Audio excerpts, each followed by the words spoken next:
Hello जिक्स, कैसे हैं आप सब। आज एक और इम्पॉर्टेंट एपिसोड के साथ मैं आपकी खिदमत में हाजिर हूँ। आज का जो टॉपिक है इसको मैं बड़े अरसे से डिस्कस करना चाह रहा था और मेरे जहन में इस हवाले से पॉइंट्स जमा होते जा रहे थे, तो आज मैंने सोचा कि वो सारे पॉइंट्स आप लोगों के साथ शेयर करूं। हम देखेंगे कि पाकिस्तान का जो मेन स्ट्रीम मीडिया है, रिसेंट वाक़यात की बेस पर आजकल इनकी जो हरकतें हैं उस पर हम ज़रा नज़र डालेंगे। हम देखेंगे कि क्या ये करते फिर रहे हैं, क्या इनके ऊपर कोई दबाव है, क्या इनके ऑब्जेक्टिव्स हैं, क्या इनके बेनिफिट्स हैं, मॉनेटरी बेनिफिट्स, जिसकी वजह से ये ऐसी हरकतें कर रहे हैं। आजकल मैं देख रहा हूँ कि मेरी वीडियो के अंडर ये जो कमेंट सेक्शन होता है उसमें कुछ कमेंट्स आ रहे हैं, वो मुझे कह रहे हैं कि भाई आप तो वन साइडेड नैरेटिव दिखा रहे हैं, आप तो इमरान खान की बात कर रहे हैं, आपको दूसरी साइड की स्टोरी भी बतानी चाहिए। तो लिहाजा वो बात करते हैं क्रेडिबिलिटी पर, मेरी क्रेडिबिलिटी पर वो सवाल उठा रहे हैं। तो सबसे पहले तो मैं उन लोगों से ये कहना चाहूँगा कि हमारी दिलेरी की पहले थोड़ी सी तारीफ़ कर लीजिए, उसके बाद कहिए कि हम वन साइडेड हैं। मुझे आप ये बताइए कि क्या ये हकीकत नहीं है कि ये जो रजीम है इमरान खान को कवर करने वालों के साथ वो किस तरह का सलूक कर रहा है, उनके साथ उनको डराया धमकाया जा रहा है, उनको गिरफ्तार किया जा रहा है, उन पर मुकदमात बनाए जा रहे हैं। तो रिपोर्टिंग करने वाले की मेरे ख्याल में सबसे बड़ी बहादुरी तो यही होती है कि वो हुकूमत वक्त की जितनी भी ज़्यादतियाँ हैं उनको हाईलाइट करे। तो आजकल हम अपना सब कुछ दाव पर लगा के ये कर रहे हैं और फिर भी हमें ऐसे कमेंट्स सुनने को मिलते हैं। मैं आप लोगों से ये सवाल करता हूँ कि हम लोग तो चलो इंडिपेंडेंट है ना, मेरा किसी मीडिया से कोई ताल्लुक़ नहीं है, किसी बड़े मीडिया ग्रुप से।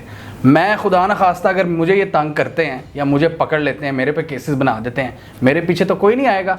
आप ज़रा वो मेन स्ट्रीम मीडिया वालों से भी सवाल करें जो आजकल इस करंट रिजीम के हक़ में पूरा वन साइडेड नैरेटिव दिखा रहा है और इमरान खान को टोटल ब्लॉक कर रहा है, उस पर उनको बैन कर रहा है, उनकी स्पीचेस भी नहीं दिखा रहा, उनका पॉइंट ऑफ व्यू तो दूर की बात है, उनकी स्पीचेस भी नहीं दिखाई जा रही। तो वो तो इतने बड़े बड़े ग्रुप्स हैं, पैसे वाले, उनके पावर कॉरिडोर्स के साथ भी दोस्तियाँ होती हैं, वहाँ पर इतना पैसा इन्वॉल्व है, तो उन लोगों के साथ भी थोड़ा सा उनसे सवाल कीजिए ना कि यार आप वन साइडेड क्यों हैं। फिर जब हम लोग दूसरी साइड का नैरेटिव दिखाने की कोशिश करते हैं, हम ज़रा जब चीज़ों को बैलेंस करते हैं मेन स्ट्रीम के मुकाबले पे, तो हम पर ये टैग लग जाता है कि जी हम वन साइडेड हैं।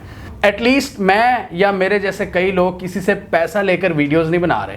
ये जो मेन स्ट्रीम मीडिया वाले हैं ना, मैं अब आपको क्या बताऊँ, मेरा ताल्लुक़ एडवर्टाइजिंग से भी रहा है, अभी भी कभी कभार काम पड़ जाता है। तो कभी आपने सोचा कि ये क्यों इतना, मतलब ये इस रजीम की जो बुरी हरकतें हैं उसको कवर नहीं कर रहे। मतलब महंगाई की आप सूरत हाल देख लें, जब इमरान खान के दौर में महंगाई होती थी तो यही मीडिया तबाही फैला देता था कि जी पेट्रोल बॉम्ब और पता नहीं क्या महंगाई का सुनामी। अब वो महंगाई नज़र क्यों नहीं आ रही? वो इसलिए नज़र नहीं आ रही क्योंकि ये जो करंट रजीम है इनको बहुत ज़्यादा पैसा दे रहा है, एड्स दे रहा है, मतलब एड्स की शक्ल में इनको बहुत ज़्यादा, एक इनडायरेक्ट आप इसको रिश्वत समझ लें, हुकूमती इश्तेहारात से नवाजा जा रहा है इस वक्त मेन स्ट्रीम मीडिया को। ये एक बहुत बड़ी रीज़न है कि ये कोई गलत चीज़ कवर कर ही नहीं रहे इस करंट रजीम की। आप देखें इकॉनमी का इतना बुरा हाल पाकिस्तान की हिस्ट्री में नहीं हुआ। पाकिस्तान की हिस्ट्री में एक चीज़ होती थी दो में से कि इकॉनमी का तो ज़्यादातर बुरा हाल ही रहा है, लेकिन महंगाई कंट्रोल में होती थी। महंगाई कंट्रोल में अगर नहीं होती थी तो एटलीस्ट इकॉनमी सेट हो रही होती थी। ये वो दौर है ना, इसमें इकॉनमी के फंडामेंटल्स ठीक हैं, आपका करंट अकाउंट डेफिसिट वो ख़राब है, आपकी ग्रोथ रेट कोई नहीं है, आपकी इकनॉमिक एक्टिविटी कोई नहीं है, इसके अलावा आपकी इन्फ्लेशन आप देख लें 30% के करीब इन्फ्लेशन है। बिजली के बिलों ने चीखें निकलवा दी हैं, जो जुलाई और अगस्त में बिल आए हैं डॉलर्स में कमाने वालों की चीखें निकल गई हैं। पेट्रोल 240 रुपये को टच कर रहा है, डॉलर 240 को टच कर रहा है। इस सूरत हाल में जब मेन स्ट्रीम मीडिया नहीं चीज़ों को कवर करता तो फिर हम जैसे जब इंडिविजुअल लोगों से सवाल करते हैं जो अपनी कैपेसिटी में रहकर काम कर रहे हैं तो बड़ा अजीब लगता है। ये एक नेचुरल रिस्पॉन्स है। मैं बुनियादी तौर पर, फितरी तौर पर एक एंटी स्टेटस को बंदा हूँ। आज मैं आपको बता रहा हूँ, तो मैं अगर किसी के साथ ज्यादती होती हुई देखूंगा तो मैं उस पर बात करूंगा और अपना सब कुछ दाव पर लगाकर। इमरान खान दौर में भी ये सितंबर 2021 के करीब जब पेट्रोल इन्होंने महंगा किया था और पूरा मीडिया चीख रहा था कि जी महंगाई का सैलाब आ गया है, उस वक्त हम भी उस गवर्नमेंट को लताड़ रहे थे। ये मैंने वीडियो बनाई थी IMF का डंडा, उसमें मैंने पूरी आपको डिटेल्स बताई थी कि IMF के साथ PTI गवर्नमेंट ने क्या डील की है और मैंने इस दौर की भी डील आपको बताई। तो जो ज़्यादती होती है या जो महंगाई होती है हम उसको हमेशा से कवर करते हैं। लोग कहते हैं कि जी आप अप्रैल से पहले की तरह जो न्यूट्रल होते थे यानी सारी चीज़ों को कवर करते थे। भाई अब हो क्या रहा है? जो चीज़ हो रही है वही हम उसको कवर करेंगे ना। वन साइडेड जब हो ही वन साइडेड रहा है, जब पूरा स्टेटस को, पूरा मीडिया एक साइड की स्टोरी दिखा रहा है, तो मेरे जैसे बेचारे जिनकी क्या औकात है, क्या हैसियत है, हम अगर मतलब दूसरी साइड का नैरेटिव दिखा रहे हैं, उनको भी कवर कर रहे हैं, तो हम वन साइडेड कैसे हो गए? ज़रा आप भी थोड़ा सा यहाँ पर इंसाफ कीजिए, बस यही कहना था। और यहाँ पर मैंने बातों ही बातों में मैंने आपको ये भी बता दिया कि क्यों इस वक्त का मेन स्ट्रीम मीडिया इनकी पुट्ठी हरकतों को नहीं कवर कर रहा। महंगाई को कवर नहीं कर रहा, ये जो अपने केसेस से जान छुड़ा रहे हैं इसको कवर नहीं कर रहा, इसके अलावा जो अपने मुखालफिन पर ये बदतरीन मुकदमात बना रहे हैं इसको कवर नहीं कर रहा, मीडिया सेंसरशिप जो हो रही है उसको कवर नहीं कर रहा, यूट्यूब पर जो बैन किया जा रहा है उसको कवर नहीं कर रहा, इन्फ्लेशन की जो सूरत हाल है ये उसको कवर नहीं कर रहा। और इसको कौन कवर कर रहा है? हम कवर कर रहे हैं। और अगर हम इस गलत चीज़ों को हम इनकी कवर कर रहे हैं तो हम वन साइडेड कैसे हो गए? ये हम सबको पता है कि इमरान खान इस वक्त रेटिंग देता है। इमरान खान की कोई भी स्पीच होती है वो व्यूज़ ला के देती है। ये सब ने, ये मैं नहीं कह रहा, ये फैक्ट्स हैं। और फैक्ट्स एंड फिगर्स कभी झूठ नहीं बोलते। आप देख लें कि मरियम की स्पीच पे कितने व्यूज़ आते हैं, खान की स्पीच पे कितने व्यूज़ आते हैं। मेरा मेन स्ट्रीम मीडिया के जो चैनल्स हैं, कई चैनल्स हैं, मैंने पास्ट में उनके लिए थोड़ा बहुत काम किया हुआ है डिजिटल मीडिया के हवाले से। जब मैं उनको डिजिटल सर्विसेज देता था तो अभी भी बातचीत है कई लोगों से, तो वो बताते हैं कि हमारी जो ऊपर से पॉलिसी आती है वो क्या आती है। हर चैनल की मैं बात बता रहा हूँ कि सोशल मीडिया पर व्यूज़ लेने के लिए वो हर थंबनेल पे, हर टाइटल पे इमरान खान इमरान खान इमरान खान डालते हैं। क्यों? उससे व्यूज़ मिलते हैं। मेन स्ट्रीम मीडिया पर वो काम नहीं कर सकते। मेन स्ट्रीम मीडिया पर जो इनको नुकसान होता है, तो ये जो करंट रजीम है वो इनको कह रहा है कि ठीक है हम आपका नुकसान कवर कर देंगे एड्स की शक्ल में। ठीक है, अगर आपकी टीआरपीज़ कम आ रही हैं या इमरान को ना दिखाने की वजह से जो नुकसान हो रहा है वो हम आपका पूरा करेंगे, और उसके बदले में वो इनकी कोई भौंडी हरकत नहीं दिखा रहे। लेकिन डिजिटल मीडिया पर इमरान खान इमरान खान इमरान खान, और पूरी रिपोर्ट्स जाती हैं उनको, और पूरी रिपोर्ट्स जाती हैं। ये सारे जितने एंटी इमरान खान चैनल है ना, इनके जो हेड बैठे हैं ऊपर, इनको रिपोर्ट्स जाती हैं। वो देखते हैं कि जी आज हमारे चैनल ने इमरान खान से रिलेटेड कितनी वीडियोस लगाई हैं, और अगर नई वीडियोस लगाई होती तो सोशल मीडिया टीम को लताड़ा जाता है। ये मैं आपको अंदर की बातें बता रहा हूँ, कोई भी नहीं बताएगा।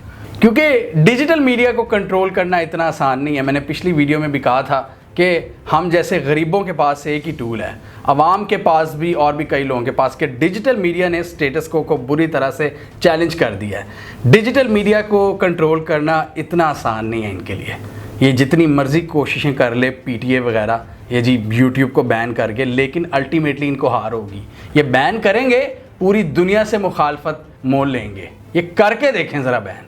अब हमें लिटरली इसका भी कोई डर नहीं है। ये करके, ये ट्राई करके देख लें। ये ट्विटर और यूट्यूब को बंद करके देखें ज़रा। आवे का आवा ही बिगड़ा हुआ है पूरे इकोसिस्टम का। ये जो ऐड मनी जाती है ना ये चैनल्स को, ये इतने करप्ट इनके मालिकान हैं, सारे बड़े बड़े बिजनेस ओनर्स हैं, बड़े बड़े बिजनेसमैन हैं। इन्होंने इस खूबसूरत सहाफ़त के धंधे को, सहाफ़त का जो इतना ज़बरदस्त कारोबार था, इसको तबाह कर दिया है। इसमें से सारी ग्रेस इन्होंने निकाली है। क्यों? पैसा इन्वॉल्व हो गया है। और जितना प्रॉफिट होता है ये एड्स का, या तो ये मालकान को फ़ायदा होता है, या जो ये टॉप एंकर्स इन्होंने लगाए होते हैं, एक टॉप एंकर, एक मैं कह रहा हूँ, ये जो ऊपर वाले लोग हैं उनकी अप्रूवल से आगे आते हैं। मतलब पूरा एक सिस्टम चल रहा है, गंदा धंधा चल रहा है। तो ये ऐड मनी का फ़ायदा ये सिर्फ एंकर्स या चैनल मालकान को होता है। जो छोटे लेवल पे लोग होते हैं ना, रिपोर्टर्स होते हैं, कैमरामैन होते हैं, बेचारा छोटा स्टाफ होता है, उसको कोई फ़ायदा नहीं होता। उनको तो हमेशा ये सैलरीज भी टाइम पर नहीं देते, या देते नहीं हैं, 3-3 महीने बाद आती हैं। ये हर मेन स्ट्रीम मीडिया चैनल पर यही हो रहा है पाकिस्तान के। और चूँकि इतना ज़्यादा पैसा आ रहा है तो ये टोटली वन साइडेड नैरेटिव दिखा रहे हैं, सिर्फ हुकूमत की एक्टिविटीज़ दिखा रहे हैं कि शहबाज शरीफ वहाँ पे गया, शहबाज शरीफ इधर गया, बिलावल इधर गया।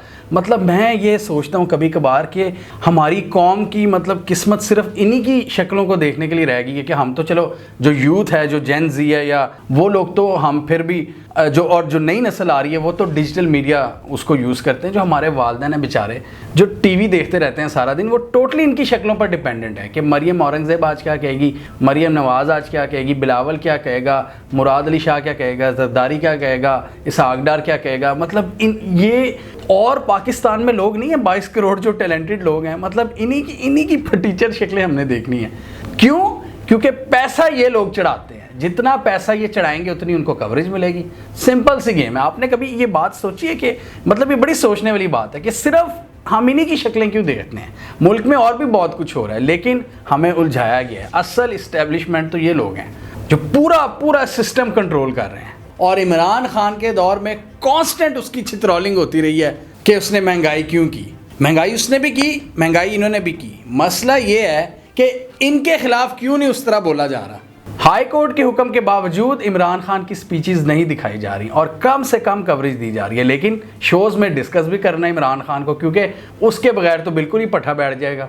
और जो चैनल हल्का फुल्का इनको कवर करने की कोशिश करता है वो फ़ौरन बंद हो जाता है, उसको बैन कर दिया जाता है। कल मैं देख रहा था GNN के पीछे ही पड़े हुए थे, ARY को भी इन्होंने काफ़ी हद तक न्यूट्रलाइज़ कर दिया है। इसके अलावा बोल को मैं देख रहा था, बोल तो शायद पहले ही एड्स नहीं उस पर चल रहे थे। ऑब्वियसली उसके पीछे भी कुछ होंगे, कुछ पावरफुल लोग होंगे, तो बोल ने ये प्रेशर अभी तक सस्टेन किया हुआ है। और आप देख लें, लोग ये भी स्टैट्स दिखा रहे थे कि ARY जब से मतलब न्यूट्रल हुआ है तो तब से आप देखें कि बोल की रेटिंग और ARY की रेटिंग, क्योंकि बोल अब इमरान खान का नैरेटिव दिखा रहा है तो इस वक्त व्यूअरशिप में वो नंबर 1 है, डिजिटल मीडिया पर भी, मेन स्ट्रीम में भी। और ये सब अपना नुकसान खुद कर रहे हैं ये मेन स्ट्रीम मीडिया वाले, ये आहिस्ता आहिस्ता अपनी क्रेडिबिलिटी उसको तबाह कर रहे हैं। एक एंकर ने भी बड़ी मज़े की बात की थी कि इस पूरे रिजीम चेंज का जो सबसे बड़ा कोलेटरल डैमेज है वो है मेन स्ट्रीम मीडिया, जिसकी क्रेडिबिलिटी थोड़ी बहुत जो थी पहले वो भी अब बिल्कुल तबाह होकर रहेगी। वैसे तो कई लोग एक्सपोज हुए हैं, कई लोगों के चेहरे एक्सपोज हुए हैं, लेकिन मेन स्ट्रीम मीडिया इसमें सबसे बड़ा इसका शिकार हुआ है। अब आप देखें कौन इनकी सुनता है, कौन कोई है यूथ जो हमारी असल पावर है, जो 60% इस मुल्क की पॉपुलेशन है, वो तो नहीं इनको सुनती। वो तो अपना फैसला दे देती है और वो फिगर्स भी हमारे साथ पास आ जाते हैं कि किसको ज़्यादा देखा जा रहा है। जो चैनल मौजूदा रियलिटी को कवर नहीं करेगा तो वो कैसे व्यूअरशिप ले सकता है? मतलब मैं ये नहीं कह रहा कि बाकी लोग रियलिटी नहीं है, वो भी हकीकत है, लेकिन इमरान खान भी एक हकीकत है। इमरान खान भी इस मुल्क की एक बहुत अहम एक हकीकत है, और उसको बैन करने से अगर आप समझते हैं कि आपका सिस्टम चल सकता है तो आप फिर बहुत बड़ी भूल में आप आहिस्ता आहिस्ता डिक्लाइन की तरफ जा रहे हैं। ये एड मनी पर कब तक आप गुजारा कर सकेंगे? तो यही मशवरा है कि आपको टाइम पर अकल आ जाए, नहीं तो फिर आपके ये जो सिस्टम बने हुए हैं वो ख़त्म हो जाएंगे। और एक और भी रीज़न है कि इनको इतनी परवाह क्यों नहीं है। ये सारे बिजनेसमैन हैं, जैसे मैंने पहले बताया ना, इनके बड़े बड़े इंटरेस्ट हैं, चूँकि इनके और भी कई बिजनेसेस होते हैं और ये मेन स्ट्रीम मीडिया ये एज अ शुगर साइड पर खोल लेते हैं। क्यों?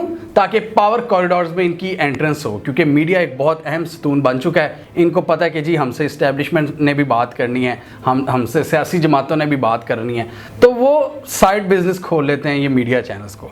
और आप अगर इनकी जाए ना इनके बैकग्राउंड में, तो 1 नंबर के घटिया लोग होते हैं ये लोग। 2 नंबर तरीके से ये सारे अमीर हुए होते हैं, इनके कई बिजनेसेस और भी चल रहे होते हैं, और ये कभी भी स्टेट से बिगाड़ना नहीं चाहते। जो भी आपके रियासती इदारे या जालिम हुकूमतें वक्त है वो उसका साथ देंगे, वो कभी उसके अगेंस्ट नहीं जाएंगे। क्यों? उन्होंने उस मुल्क में बाकी अपने बिजनेस भी करने हैं। किसी का कंस्ट्रक्शन का काम है, किसी का रियल एस्टेट का काम है, कोई बिल्डिंग्स बना रहा है कराची में, कोई किसी का सोने का कारोबार है, किसी का दुबई में कारोबार हैं, किसी की मतलब हर जगह पर इनके बिजनेसेस हैं।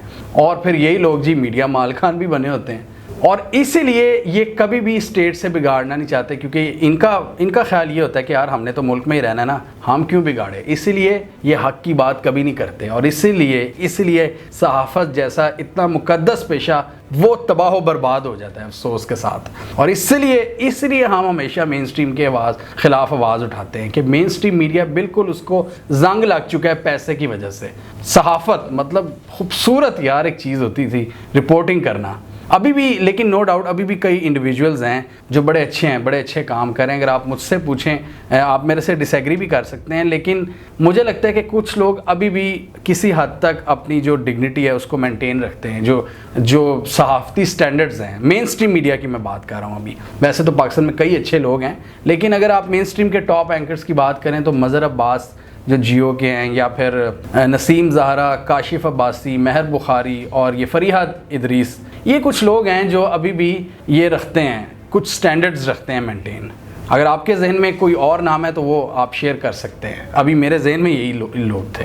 बाकी तो बेचारे कोई किसी की सिफारिश पे लगा है, कोई किसी की सिफारिश पे लगा है, कोई किसी का माउथ पीस है, कोई किसी का एजेंट है, कोई किसी से पैसे लेता है, तो वो फिर उनके हक़ में बात करते हैं।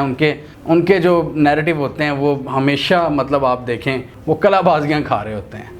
मतलब उनका एजेंडा सहाफ़त नहीं होता। ये एंकर्स, ये सहाफ़ी नहीं है, इनमें से कई एंकर्स, इनको मतलब डायरेक्टली ला के बिठाया गया कि जी आप हमारे जो ऑब्जेक्टिव्स हैं, हमारे जो एजेंडाज़ हैं उनको प्रोपेगेट करें। पैरा ट्रूपर जिसे कहते हैं ना, डायरेक्टली यहाँ पर वो जी लैंड करवा दिया गया, कुर्सी पर बिठा दिया गया कि आपने ये बात करनी है। रटे रटाए तोते, एक स्पेसिफिक दे दिया जाता है उनको टास्क कि बस इसके इर्द गिर्द घूमते रहो, इससे बाहर नहीं निकलना। इस हद तक ये गंदी हो चुकी है ये फील्ड। अब वो जिगरे वाले लोग नहीं रहे जो हुकूमतों पर तनकीद करते थे, कॉलम्स लिखते थे, अपनी आवाज़ उठाते थे। वो देखा, याद है ना ज़िया के दौर में जिस किस्म के लोग उठे, वो कॉलम लिखते थे मतलब हुकूमत वक्त के ख़िलाफ़, तो उनको कोड़े मारे जाते थे, उनको जेलों में बंद किया जाता था। अब हर कोई डरता है, अब हर किसी को अपने मॉनेटरी बेनिफिट्स की परवाह है।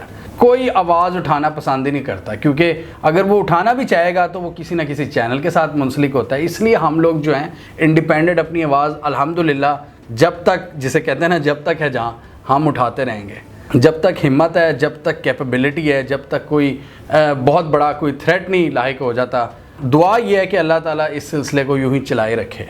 इसलिए मेन स्ट्रीम मीडिया की जो क्रेडिबिलिटी है वो भी बुरी तरह से मुतासिर हो गई है, और अब लोग ज़्यादातर जो दूसरे ऑल्टरनेटिव्स हैं वो उनकी तरफ जा रहे हैं। लोग यूट्यूब पर आ रहे हैं, और कुछ सहाफ़ी भी जो अपनी बात वहाँ पर नहीं कह सकते वो भी यूट्यूब पर आ रहे हैं। वैसे तो पूरी दुनिया में इस तरह कहीं नहीं देखा जाता कि जी मेन स्ट्रीम सहाफ़ी यूट्यूब पर आ गए हैं, सिर्फ पाकिस्तान में ही होता है, क्योंकि सैडली हमारी इकॉनमी इतनी वीक है कि हर बंदा ही मतलब असूल तो है नहीं यहाँ पर कोई, लेकिन चलो फिर भी वो अपनी एक बात कहने के लिए यूट्यूब पर आ जाते हैं। तो लोग बेसिकली, मेरा कहने का मतलब है कि लोग अब डिजिटल मीन्स को ज़्यादा यूज़ करें, स्पेशली जो हमारी यूथ है। और ये जो स्टेटस को है, जो करंट रजीम है, अब ये डिजिटल मीन्स के पीछे पड़ गया। यूट्यूब को ब्लॉक करना शुरू हो गए, कभी इंटरनेट को। ये मैंने लास्ट वीडियो बनाई थी, इसको आप लाजमी देखिए, इस पर कम व्यूज़ आए हैं फाइनल मैच की वजह से, तो वो लाजमी देखें। उसमें मैंने बताया कि किस तरह जो आईटी इंडस्ट्री है उसको नुकसान हो रहा है, और उस हवाले से हम सबको अपनी आवाज़ उठानी चाहिए।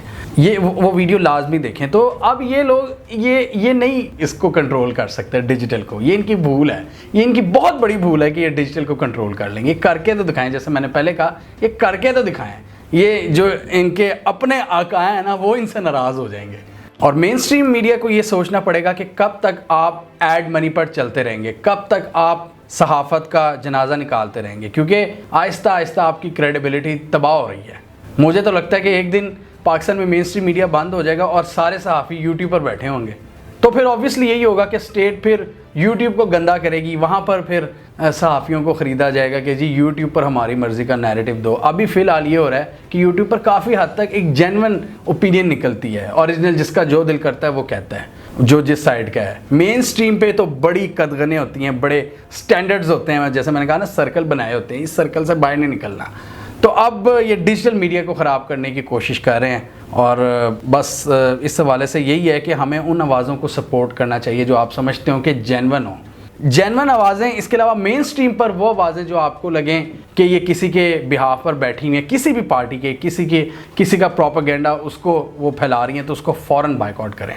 मैं ये नहीं कह रहा कि सारे मीडिया का बॉयकॉट करें, अच्छे लोग हर जगह पर हैं, लेकिन इनकी इस हरकत को हम और आपने इसको फेल करना है, इसको नाकाम करके छोड़ना है हमने। इनकी ये जो इनकी भौंडी हरकतें हैं, हमें इनको बताना होगा कि इनके मकरू धंधे ज़्यादा देर तक नहीं चल सकते।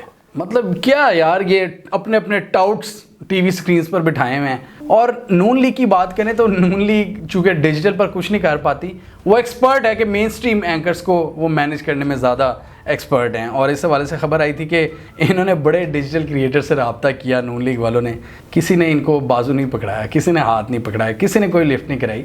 तो एंड पे वो फिर मेन स्ट्रीम मीडिया पर ही आते हैं, वो उसी को मैनेज करने के पुराने पापी हैं।